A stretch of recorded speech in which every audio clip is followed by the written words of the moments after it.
Don't ever forget that any sign of friendship that we make to the English will not escape the French. The fierce frontier.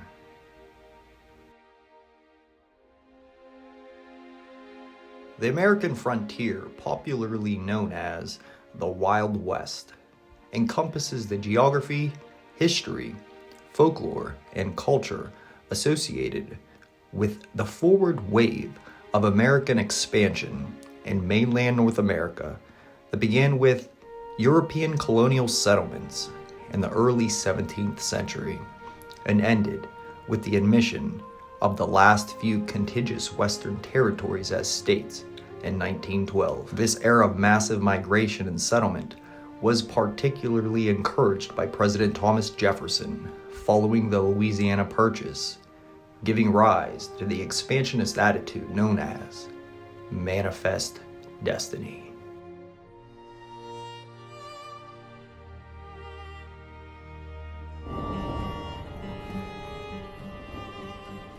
America was a haven for those seeking prosperity and freedom to worship as they saw fit. In the struggle for dominance between England and France, English colonies had one critical advantage. Its population of over 1 million people was 20 times greater than that of the French. To be in Canada, one had to be both French and Catholic, whereas the British colonies welcomed all who fled Europe's wars and The famines. legends, historical events, and folklore of the American frontier have embedded themselves into United States culture so much that the Old West, and the Western genre of media specifically, has become one of the defining periods of American national identity.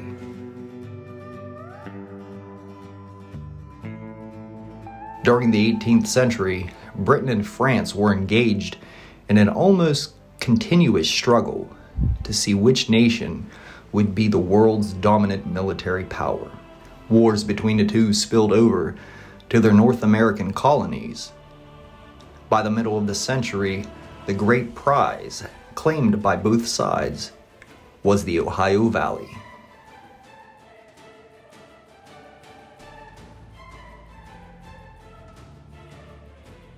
If France could adhere to occupy this as part of Canada, the 13 English colonies would not be able to continue to expand west of the Appalachian Mountains. In 1755, Britain sent troops to drive the French from the Ohio country. But Major General Edward Braddock's force of 2,000 British regulars and Virginia militia was ambushed and routed by a French force, which included around 650 Ottawa and Potawatomi Indians. Braddock's disastrous defeat left the British frontier undefended. The French organized their Indian allies into raiding parties led by French officers, spreading death and destruction throughout the Pennsylvania and Virginia frontier. In Virginia, hundreds of terrified settlers in the northern Shenandoah Valley fled east. Those that remained gathered together in fortified houses or log forts. Militia officers were sent west to organize the settlers for defense and recruit for the regiment of full-time troops, which would serve with the British regulars. In the spring of 1756, Captain Jeremiah Smith of Albemarle County arrived in Hampshire County, Virginia, then on the western edge of settlement, and today, part of West Virginia. His arrival was without a second to bear. A party of about 50 or so Indians, with a French captain at their head, crossed the Allegheny Mountains. Captain Jeremiah Smith raised a party of about 20 brave men, marched to meet this foe, and fell in with them at the head of the Capon River. With a fierce and bloody battle, their fate was fought.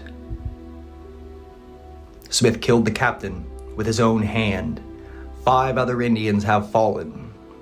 They gave way and they fled.